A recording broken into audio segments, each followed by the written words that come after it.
Saya kira ya Prancis memang salah satu bahasa dunia gitu. Dan ya kalau ada sekolah yang memberikan kesempatan saya kira itu bisa aja gitu. Tapi kalau menjadi kurikulum wajib saya kira kita perlu bahasa Inggris, kita perlu memperkuat bahasa Indonesia dan itu. Ini kan kemarin Pak Presiden menyampaikan untuk diajarkan bahasa Prancis di sekolah-sekolah setelah kunjungannya di Paris. Kalau dari PDP melihatnya perlu nggak sih diajarkan bahasa Prancis? Kan sebelumnya juga diminta untuk diajarkan bahasa Portugis. Ya kalau soal selera bahasa saya kira ya nanti biar kurikulum sekolah-sekolah yang menentukan gitu. Jadi jangan nanti kalau kita ketemu pemimpin dari satu negara terus kemudian bahasa itu menjadi kurikulum wajib. Saya kira di kurikulum kita sudah ditentukan ya bahasa-bahasa apa yang penting. Dan saya kira ya Prancis memang salah satu bahasa dunia gitu. Dan ya kalau ada sekolah yang memberikan kesempatan saya kira itu bisa aja gitu. Tapi kalau menjadi kurikulum wajib saya kira kita perlu bahasa Inggris, kita perlu memperkuat bahasa Indonesia dan itu saya kira yang paling penting untuk bagaimana pembinaan ya pendidikan terutama pendidikan bahasa di kita. Ya terkait itu benar Pak Andri tadi untuk masalah bahasa Perancis itu ya penting juga ya. Tapi kan tidak bisa serta-merta begitu Presiden berkunjung ke Perancis, kemudian beliau berbicara akan mewajibkan pendidikan bahasa Perancis di semua tingkatan sekolah. Ya. Kemudian nanti kalau misalnya beliau ke mana lagi? Afrika begitu ya, bahasa Afrika itu yang harus diajarkan, kan tidak bisa seperti itu. Maka perlu kajian secara mendalam. Bahasa-bahasa asing yang harus dikuasai oleh anak-anak kita itu apa? Yang wajib apa? Yang pilihan apa? Bolehlah yang wajib misalkan bahasa Inggris ya, pilihannya bolehlah bahasa Perancis, bahasa Belanda, bahasa Mandarin, bahasa Jepang, ya, bahasa Spanyol, bahasa Portugis, ya. Serahkan itu kepada usernya, sekolahnya, kementeriannya untuk melakukan kajian apa yang paling penting, ya, yang perlu diajarkan kepada anak-anak kita.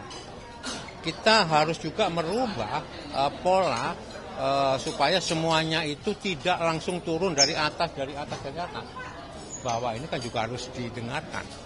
Kayak koperasi Desa Merah Putih, kan tidak bisa seperti itu dipaksakan.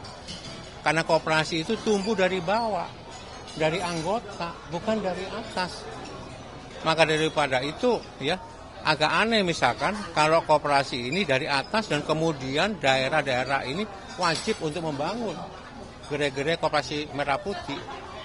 Ini yang kasihan, yang susah itu pemerintah daerah, Pak Andri. Dan yang berbahaya apabila terjadi alih fungsi lahan, di mana sebenarnya lahan terbuka hijau, lahan subur, kemudian digunakan untuk bangunan KDMP misalnya gitu ya. Nah, ya kebiasaan-kebiasaan yang dari atas inilah yang perlu kita evaluasi bersama, termasuk pengajaran pendidikan bahasa. Pengajaran Pak Andres artinya sebenarnya keinginan Presiden ini hanya dilihat sebagai basa-basi politik, diplomatik ya. Ya, kalau kita bilang ya bahasa diplomasi, tapi ini kan ketika Presiden berbicara gitu kan, dalam arti tentu itu harus menjadi hal yang menjadi keputusan.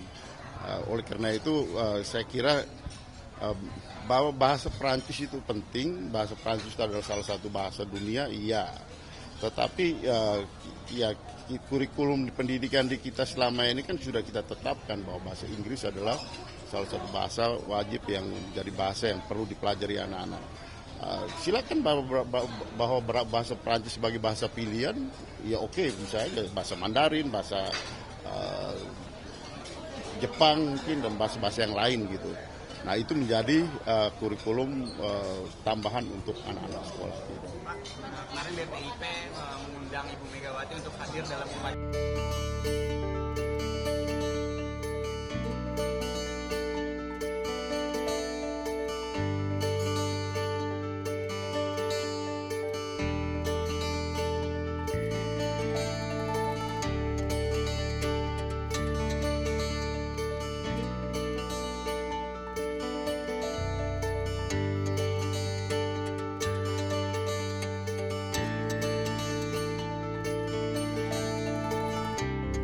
bidang pendidikan kita ingin lebih ditingkatkan lagi. Sekarang saya sudah instruksikan bahwa semua tingkatan sekolah-sekolah Indonesia harus belajar bahasa Perancis, melihat perkembangan dunia ke depan.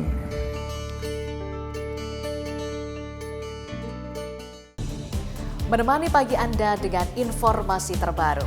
Satu langkah lebih dekat, satu langkah lebih mencerahkan. Saksikan Sapa Indonesia Pagi di Kompas TV, channel 11 di televisi Anda.